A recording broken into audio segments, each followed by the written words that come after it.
Hello there. Today we're going to be going through my top 10 LRs in Dokkan as of the 11th anniversary part 1. This is my tier list, so there is going to be, some subjectivity involved. I think some people value certain criteria in characters differently than others. So if my interpretation of what unit is better than another is different from yours, I got news for you. Nothing's going to happen. Nothing bad is going to happen. It is just my opinion. Your opinion is also valuable and you can feel differently. So if you guys do disagree with some of my picks, let me know in the comments down below. I'm going to be giving you what I think are the best characters in the order that I think they are. I will tell you right now, every single character in the top 10 released or was upgraded from July of 2025 and beyond.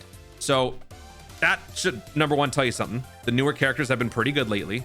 Also, at least half of the characters in my tier list are units that released during the 11th anniversary.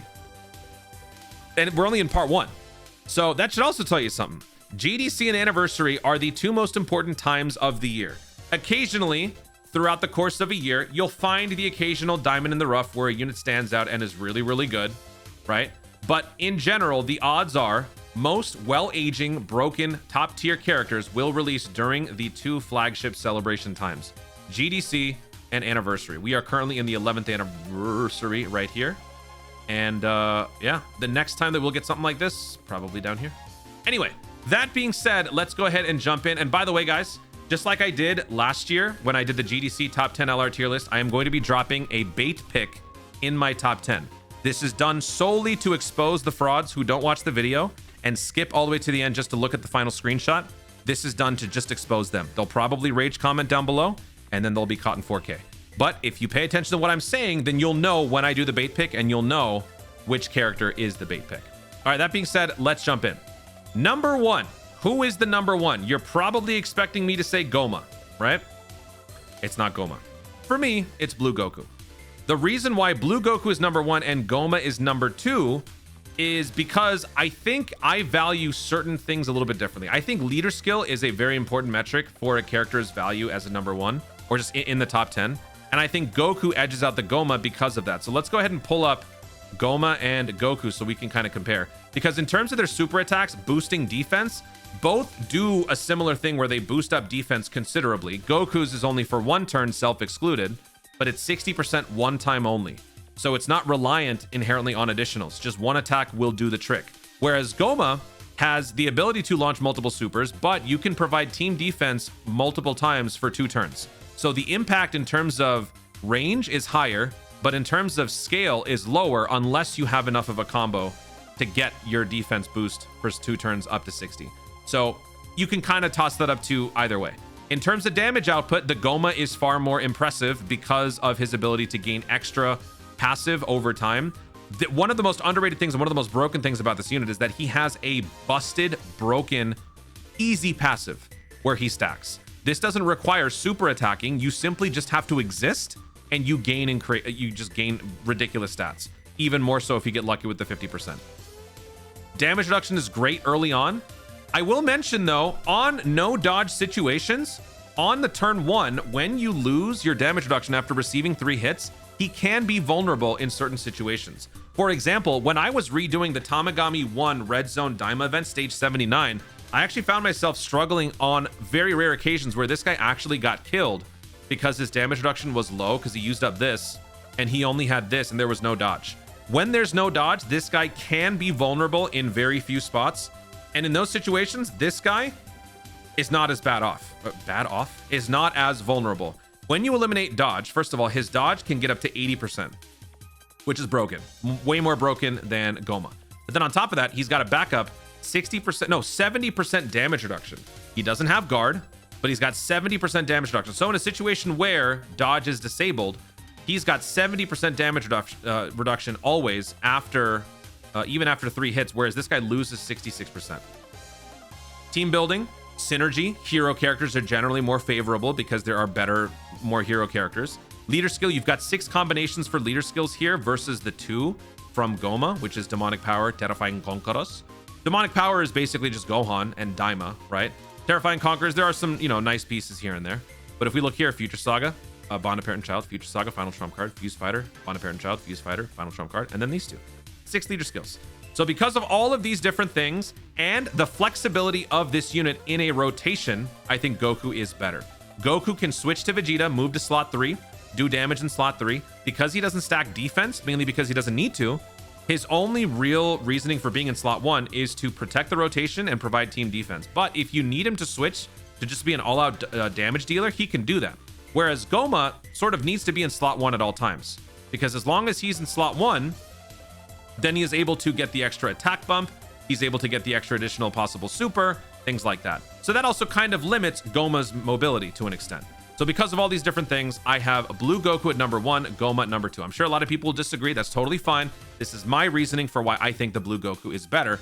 But I mean, if you want to do this, that's totally fine. I just choose to go this way because I just think he's better. All right, moving on to number 3. I think we've waited long enough. Yes, Daima Super Saiyan 4 Goku is in the top 3. Let's just start with the obvious. He does universe-tearing damage. He will rip through the fabric of reality with his EX super attack as early as turn 1. This guy's damage output is legendary, ridiculous, insane. I can't think of any more adjectives. He has a little bit of a weakness, and that is defense. And that is why some people will argue, myself included, that putting dodge on the unit is better because it gives him some defensive mobility. You need to have this guy occasionally in the slot 1 to get the extra part of the passive where he gets 10% damage reduction, he gets 40% attack for all allies. He's already giving busted attack support to everybody. If you're Daima Goku's film, he gives extra support. His EX attack gives extra attack support for 2 turns. But all of that said, on top of that, in the slot 1, this guy can get even more attack. Sometimes you're gonna have to switch between slot 1, slot 2 to give him everything in his passive.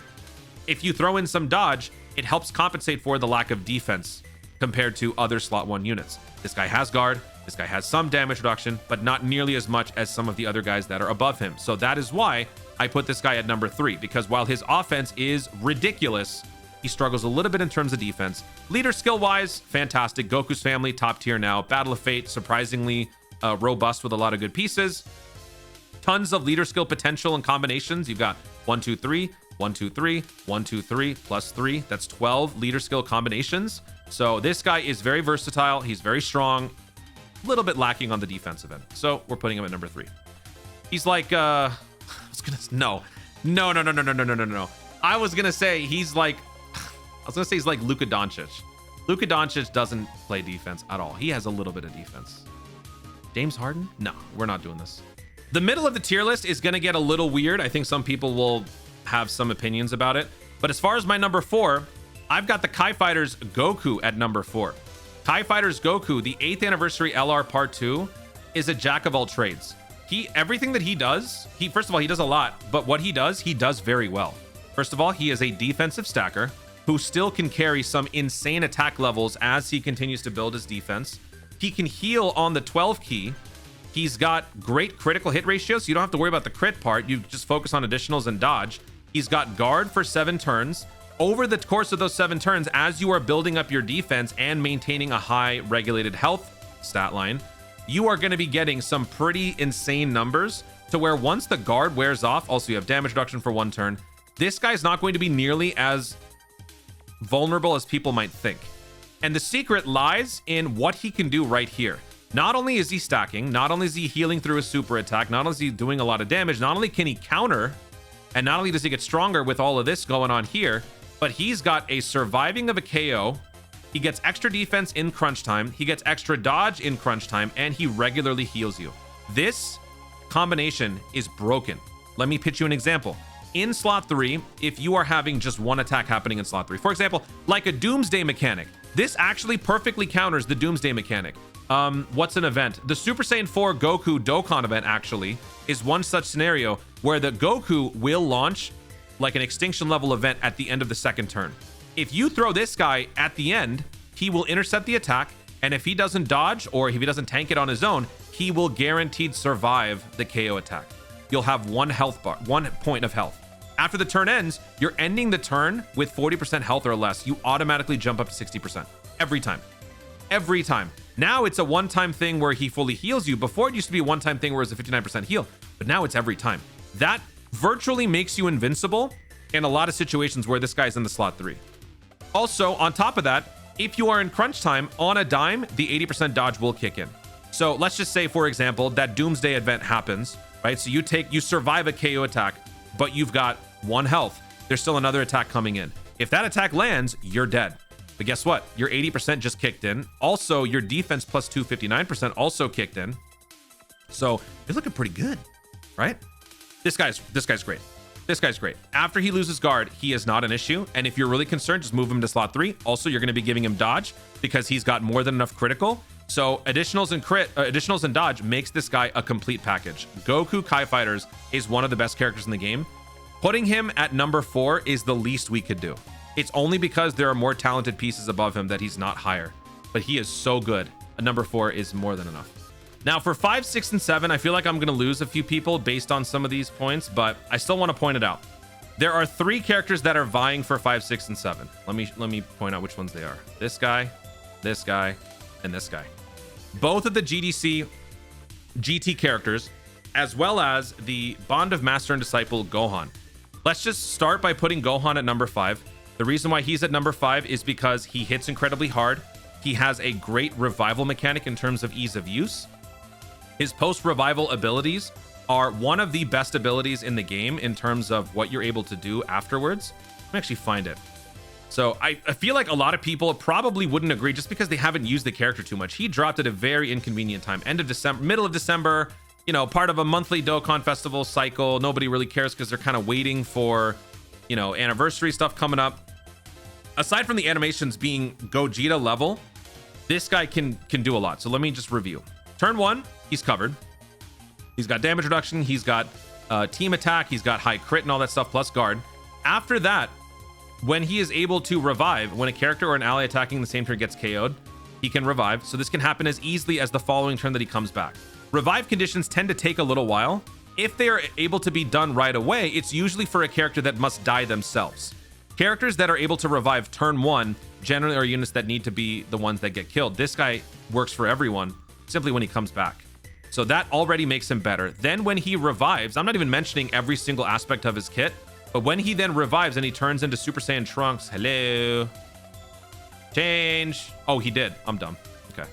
When he then transforms into Trunks, he can survive KO attacks. He has guaranteed dodge with the active skill. This guy also has extra dodge. Well, not extra dodge. No, yeah. He's got 80% dodge. He's got extra dodge in the slot 2. So he can now become your offensive force who has a way to sort of wiggle out of damage. But if they connect, he can still survive it. But his damage potential is ridiculous. I would say what bumps him down is the leader skill. And this is ultimately what I was talking about at the beginning of the video. I think leader skill is an important element when considering a character's worth. Like the best characters in the game. It's not just about what they can do individually, it's also about what they can do for the team. Bond of Master and Disciple as a singular leader skill is kind of weak.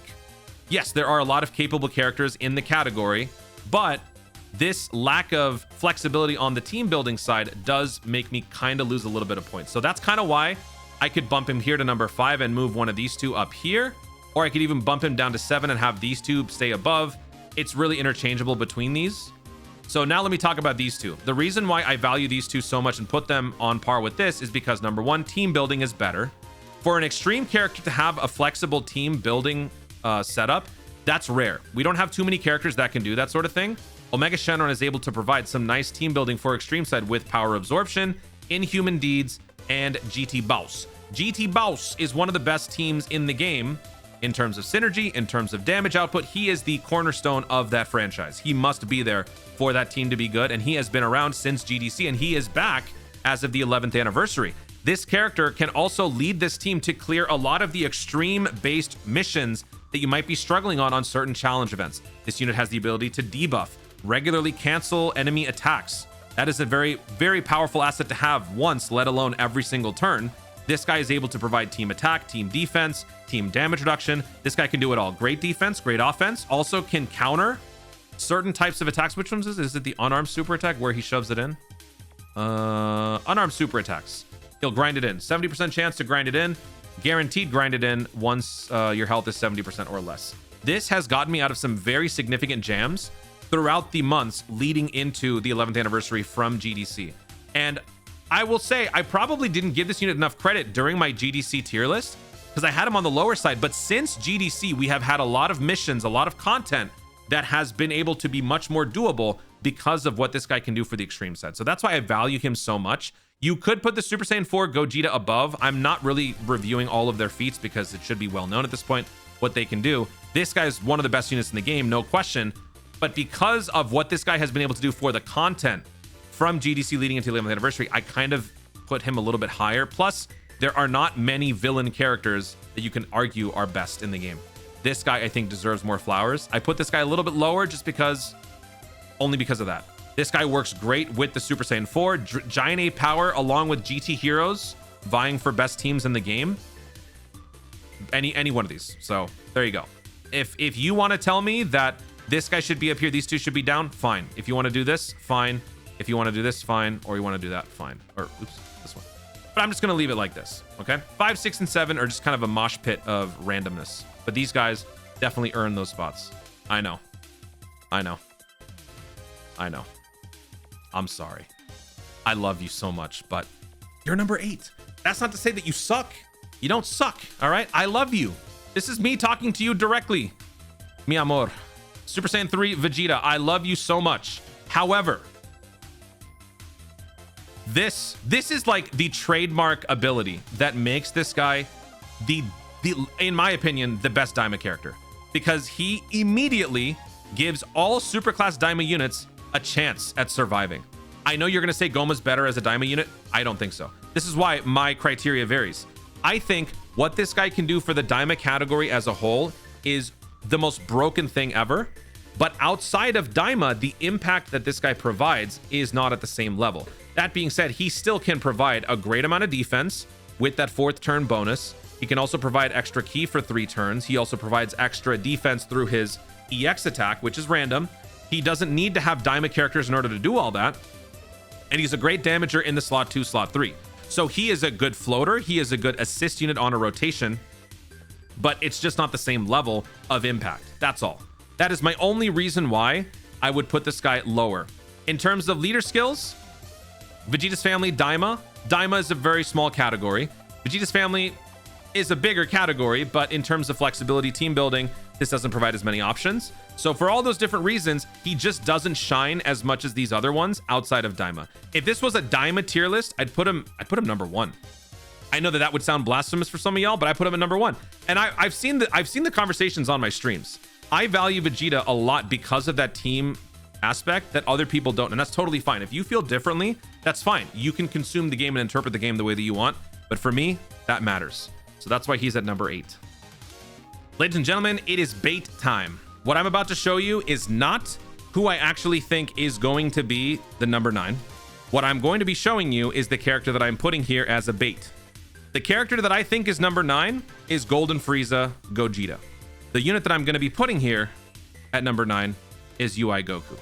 The reason why I think Golden Frieza Gogeta would be at number 9 is because the abilities that you're able to use from the Gogeta and the Frieza are really, really strong, but they are limited to an extent because it requires a certain amount of turns, it requires a certain team makeup, and while the payoff can be very impressive, overall the consistency of those feats are a little bit less frequent than some of these characters and their overall impact on a game on a regular basis. So the unit is able to do some really, really strong things and do a lot of damage, defend very well, combo very well, dodge very well, all that good stuff. Also, team defense, I might add, with that Gogeta's crazy orb collecting passive, but it's just because there's a lot of other characters that can do more for the game more consistently that I put Frieza at number 9. Again, I'm doing this to bait the frauds, all right? Y'all know number 9 belongs to Golden Frieza and Gogeta. But we're going to throw MUI in here. I feel like that's believable enough because he's got like guaranteed dodge and stuff. I feel like people will actually think that I believe that he should be here. Plus, you know, I smoke that Universe 7 copium all the time, so I feel like this is believable. If it's too obvious, well, we'll see in the comments when the rage comments roll in. Now for number 10, there's a lot of good pieces left and I can't really fit everybody on here. So few people are about to get shafted. Not to mention in a few weeks, we're going to be getting the Spirit Bomb Z and Spirit Bomb GT, but man, number 10, it's not any of the 10th anniversaries. None of the 10th anniversaries are in number 10. 7th anniversaries, nah. Not even Rose. Number 10 is Ultimate Gohan. Number 10 is not Rose. That's not to say Rose doesn't belong there. You could probably interchange these two.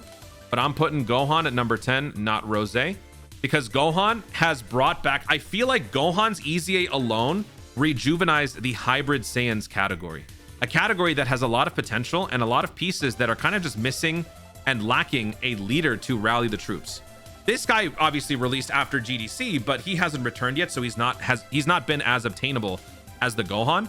Gohan straight up leading hybrid Saiyans and also giving more depth to movie heroes, giving more depth to Goku's family. He has revolutionized, I would say, several categories. His leader skill is also pretty nice. Superheroes and hybrid Saiyans, Bond of Parent and Child movie heroes. This is actually a nice combination of leader skills, but his turn 1 presence is ridiculous.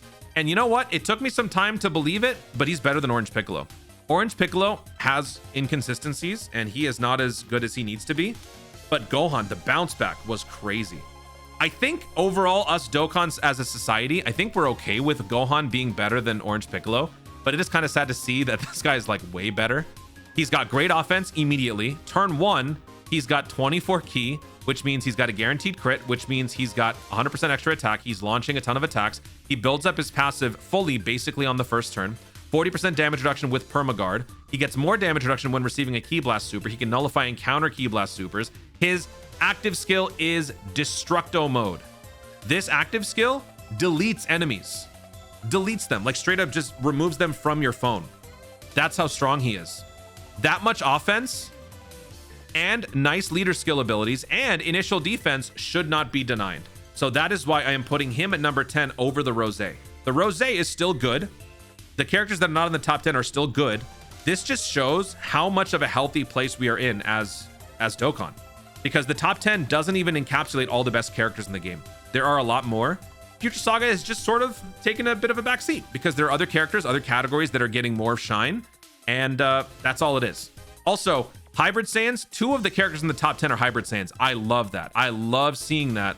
We've got 2 amazing hybrid Saiyans. Let me look at the category overall again.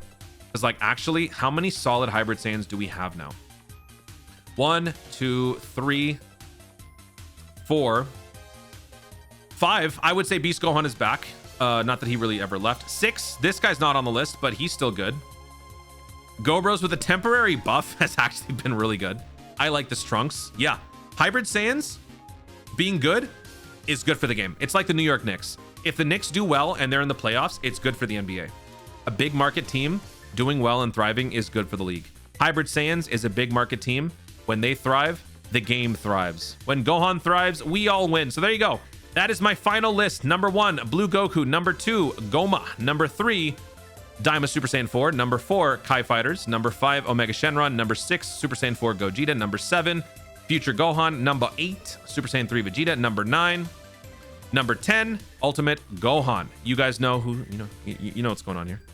That is my final list, and I'm sticking to it. Guys, thank you so much for watching. If you enjoyed the video, be sure to like down below. Let me know in the comments your thoughts on my tier list. Do you agree? Do you disagree? What are some metrics or factors that you consider to be more important that maybe I didn't mention in this video?